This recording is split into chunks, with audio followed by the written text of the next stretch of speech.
Cara, quando a liberdade de expressão, quando tu restringe ela, esse é um problema sério. Quando tu restringe ela, tu dá o maior poder que existe para uma pessoa, o de definir o que é verdade e o que é mentira. Tu tem religião? Não. Tu acredita em alguma coisa? Acredito em Deus, mas eu não sigo nenhuma... Tu acredita em Deus sem religião? Sim. O que faz tu acreditar em Deus e outra pessoa não? Ó, eu especificamente? Não, o que faz tu acreditar em Deus e outra pessoa não? Por que vocês têm... É mais uma escolha de que eu quero que o que eu estou vivendo tenha um propósito maior. Uhum. E eu ficaria muito triste em acreditar que nada disso aqui realmente importa, eu vou morrer e todo mundo vai morrer e acabou tudo. E, sei lá, isso aí parece ser meio triste pra caralho. Por isso que eu escolho não acreditar nisso. E por que você acha que outra pessoa... Claro, são cada um, mas te coloca no lugar, por que você acha que outra pessoa não acredita? Porque ela vê a realidade da vida, vê que o mundo é injusto para um caralho e que tem muita gente sofrendo sem merecer e que, porra, que tipo de Deus é esse que cria uma realidade tão cruel, sendo que ele poderia ter criado, na cabeça das pessoas, uma realidade melhor para que a consciência existisse? Na economia tu é liberal? Sou. Por que tu é liberal? Porque eu não acredito que o Estado, que é um poder centralizado, sabe exatamente qual é a direção que as pessoas têm que ir economicamente. E por que tu acha que uma pessoa não é liberal, que é estatista? Porque elas não acreditam que as pessoas tenham realmente poder de fazer algo bom por elas só e elas precisam ter um pai que guia elas e protege elas de todo o sofrimento e direciona elas para algum lugar, porque senão elas estariam perdidas. Tá vendo o ponto que a gente está chegando?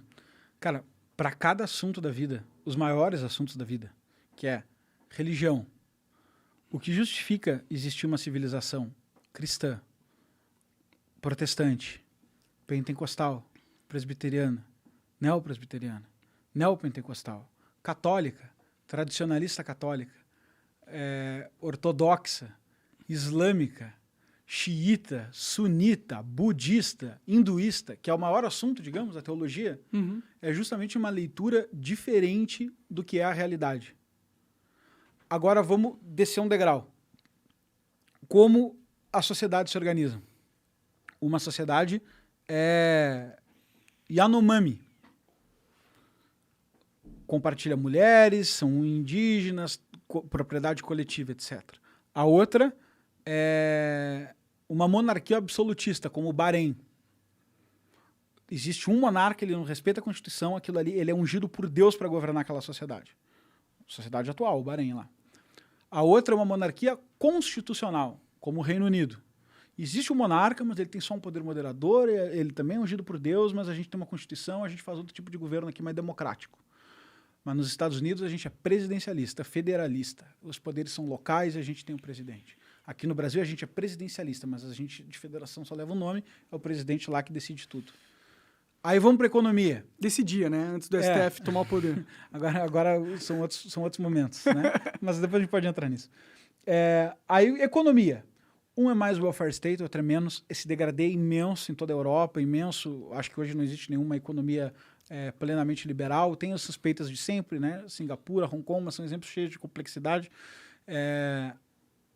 Mas vai disso até a Coreia do Norte. E aí, cara, você vai descendo e vai falando assim, ó, cara, você tá de moletom, eu tô de blazer. O seu é azul claro, o meu é azul escuro. A minha camisa é branca, a sua é preta. Eu tô tomando café, você tá tomando Red Bull. E você vai vendo que em cada segundo, cara, a gente não tem a mesma opinião. Então, quando você dá para alguém o poder de controlar a opinião dos outros, você tá fingindo que a sociedade tem uma resposta objetiva e consensual para problemas simples. Só que ela não tem uma resposta objetiva e consensual nem para o que é a vida. Em última análise, a gente não sabe responder consensualmente nem qual é o melhor regime de Estado, nem qual é a melhor forma de governo, nem qual é a religião que está correta, nem consensualmente não. Individualmente sim. Então, se a gente não concorda com nada, e se a gente levantar agora um assunto aqui para falar da Cracolândia, cara, cada um vai ter uma opinião. E vamos fazer uma mais fácil, então vamos falar de gola de camisa.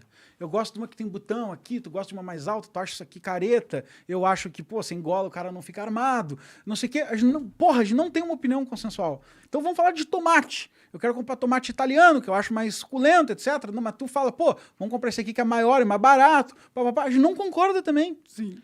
Então, como é que tu vai dizer que alguém vai poder controlar a liberdade de expressão de outras pessoas com base no que é certo e no que é errado, se as 7 fucking bilhões de pessoas no mundo não concordam nem com o que é a vida? Não é impossível. Cara, é totalmente impossível. É o poder mais maluco que existe. Tu tá delegando para um ser humano, para um instituto, para um órgão, para o que for, a capacidade de responder a maior pergunta da vida humana. O que é verdade e o que é mentira? Cara, essa é a pergunta que fundou o cristianismo, cara.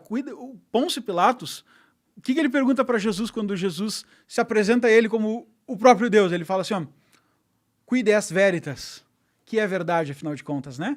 Ele lava as mãos falando essa frase. Uhum. O que é verdade? Não é, sei lá, né? Pode ser que sim, pode ser que não. Os caras aqui estão dizendo pra te matar, tu tá me dizendo que tu é Deus, eu não sei, a minha mulher tá dizendo pra te absolver, tá difícil pra mim. Então, mas isso é um ensinamento que é deixado, indiferente da sua fé, não interessa essa fé, o que interessa é essa história, que, porra, o negócio é complexo. Sim. Se você vai na mitologia pagã grega, você vai encontrar o mesmo tipo de mitologia. Prometeu dando aos homens tendo que dar aos homens a razão, porque distribuiu todos os atributos aos animais. Então ele nos fez semideuses por nos dar a razão, e isso é o livre-arbítrio. E agora a gente tem que escolher como seguir a própria vida. Então cada ser humano... E isso tudo, essa longa tradição de problema de liberdade de expressão, tem que lembrar que Sócrates morreu por liberdade de expressão. Se você for um arianista, no ponto de vista de achar que Jesus foi um homem, Jesus Cristo morreu por liberdade de expressão. Os primeiros apóstolos morreram por liberdade de expressão.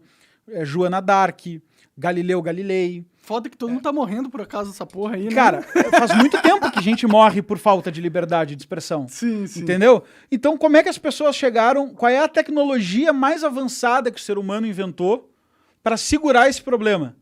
As leis fundamentais. Que nem a democracia pode atravessar. Que são o direito à opinião, o direito à propriedade e o direito à liberdade.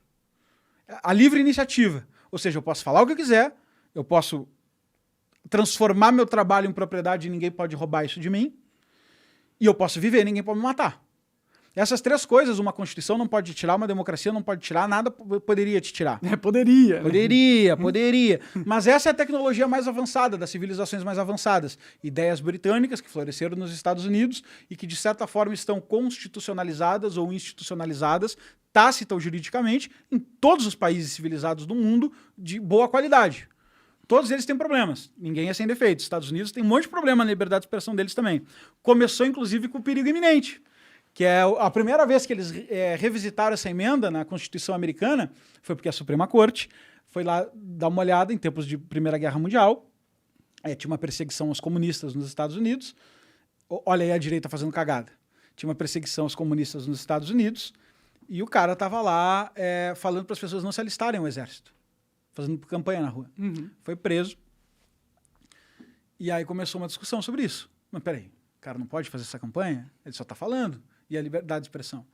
E aí o juiz, se eu não me engano, Oliver Wendell Holmes, ele julgou dizendo o seguinte, olha, você não pode gritar num teatro que está pegando fogo, porque isso cria clear and present danger, perigo claro e iminente. Uhum. Essa foi a primeira restrição à liberdade de expressão que os Estados Unidos colocou na jurisprudência. Pode crer.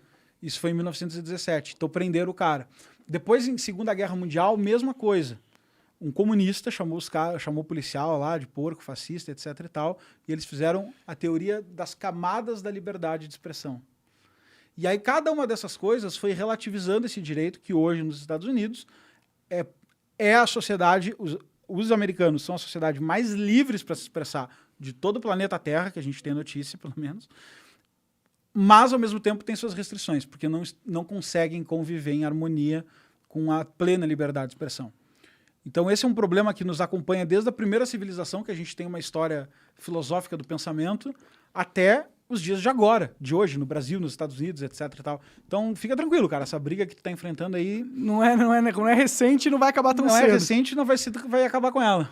É foda, é foda. Esse negócio dos Estados Unidos aí, que você não sabia. Os caras tinham aprendido um comunista por causa dessa... Esse é o problema. Toda vez que você coloca uma desculpa pra restringir a liberdade de expressão, ela vai ser explorada Isso. de um jeito político e que é contra as leis primárias aí que tu tava falando, fundamentais. É que tem gente que não concorda com essas leis fundamentais.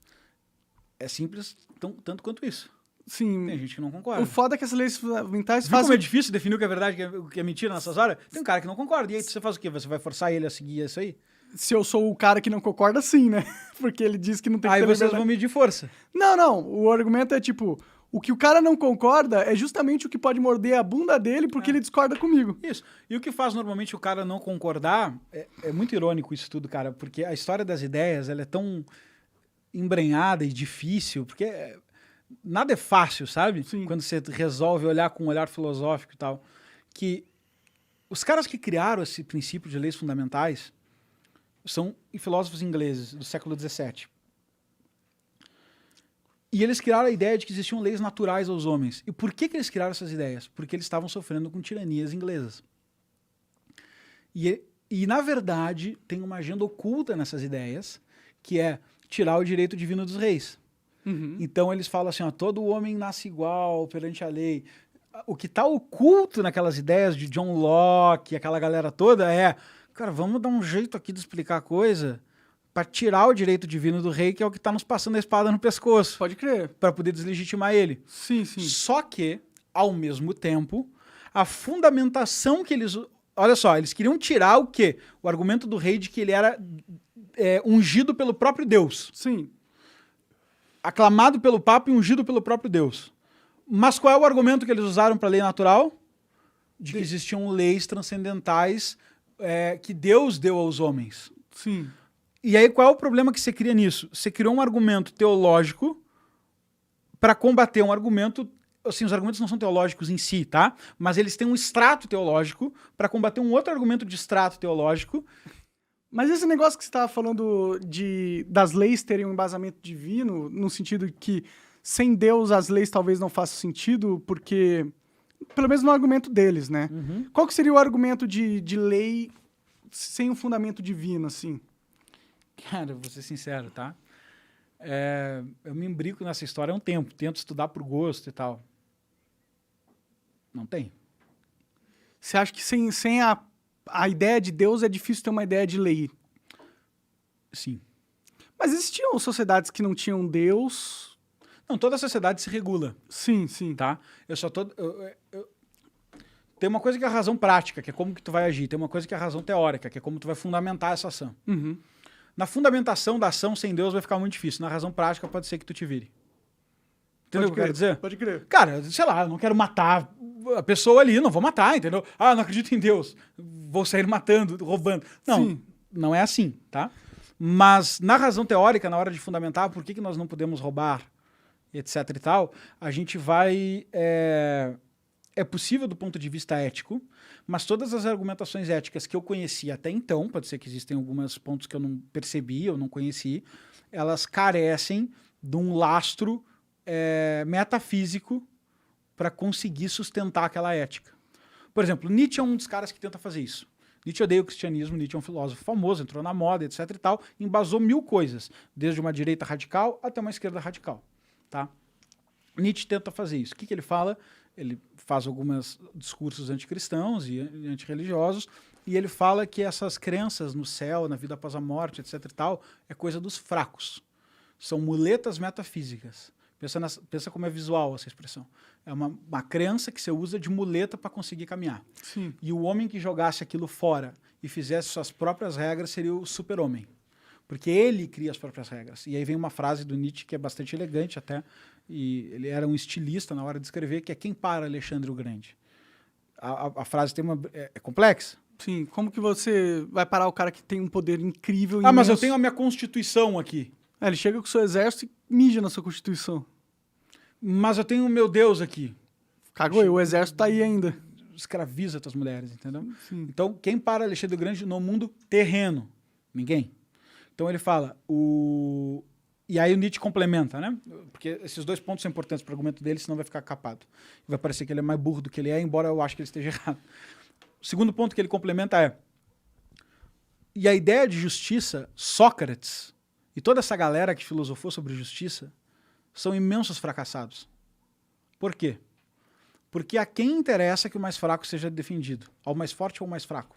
Ao mais fraco. Para quem interessa que 2 vale a 1 em vez de valer 2? Para quem tem 1. A quem interessa toda a ideia de justiça para favorecer os mais fracos? Então, diz Nietzsche, o que é irônico, porque ele era um filósofo fraco, morreu louco de sífilis e sozinho. Ou seja, como eu disse, a razão prática e a teórica às vezes não conversam também. Sim. Então, diz Nietzsche, toda essa invenção, todo esse blá blá blá que começa com Sócrates é o discurso dos fracos para segurar os fortes. Porque no final do jogo, o forte não precisa seguir esse discurso. É verdade. E é o fraco que teme ele. Isso é as últimas consequências nietzschianas desse pensamento. Isso foi colocado em filosofia em Nietzsche, mas já está em literatura em Dostoiévski. Então, se você pegar Crime e Castigo, não tem spoiler de um livro desses, eu acho, né? Crime e Castigo é a história de um cara que mata uma velha, porque ele era virtuoso, a velha era sacana. Então, qual é o problema de matar a velha? Só que ele descobre que o único jeito de ser perdoado, na verdade, é a sentença. Esse negócio de ateu, as últimas consequências dá problema. Os Irmãos Karamazov, outro romance mais complexo, mesma coisa.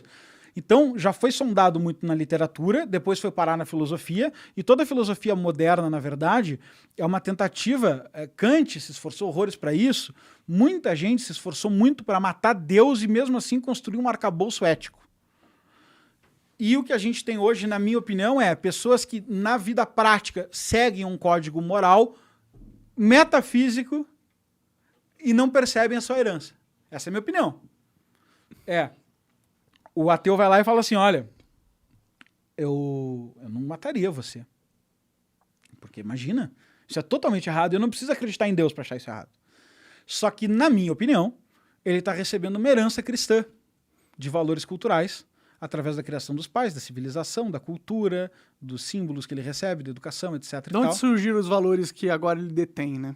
E ele não está enxergando a textura disso aí. Pode crer. Então, poderia ser outra, não precisaria ser só o cristianismo, poderia ser outra, né? Poderia ser outra religião, poderia ser o judaísmo, poderia ser o hinduísmo, poderia ser outras religiões. Mas o ponto não estou igualando elas, são coisas totalmente diferentes, mas o ponto é que ele recebeu um lastro civilizacional cultural que ele não reconhece mais porque está muito distante.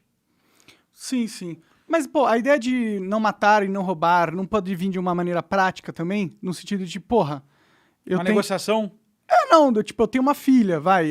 Minha filha, eu posso ser forte, mas minha filha não é tão forte, vai. Uhum. Pelo menos no mundo mundo medieval, onde força física era tudo. Eu quero ter um mundo onde eu possa estar tranquilo com a minha filha perambulando sem que eu perca ela. Uhum. Então, eu, mesmo sendo forte, eu protejo o meu prole, criando leis que vão a protegê-la. E nesse sentido, eu não preciso de Deus, eu só preciso da questão prática mesmo da coisa. Né? Sim, tudo isso está correto nessa camada argumentativa, mas como eu disse, a minha preocupação não é com essa camada. A minha preocupação é com o extrato dela, o que vem por trás disso. Né? Então, por exemplo, eu acho que tudo isso que você falou está correto. Mas pode ser um instinto o extrato disso. Essa né? é a teoria, por exemplo, do Thomas Hobbes, do Leviatã. Por que a gente topa dividir nossa liberdade com o Estado? Cara, porque eu quero dormir de porta aberta. Não tá funcionando. O Hobbes falhou, né? Mas eu topo dividir minha liberdade com o Estado, eu topo não ter plena liberdade, porque, no fundo, eu quero que alguém me proteja através do monopólio da força para não vir aqui cravar uma lança no meu pescoço enquanto eu durmo. Uhum. Porque uma hora eu vou precisar dormir. Sim. Então, essa é um pouco através desse caminho que Hobbes e outros tantos sucessores vão construir. Hobbes tem outras coisas, outras contribuições filosóficas, etc. Só peguei esse ponto isolado para a gente construir. Então, isso é uma coisa.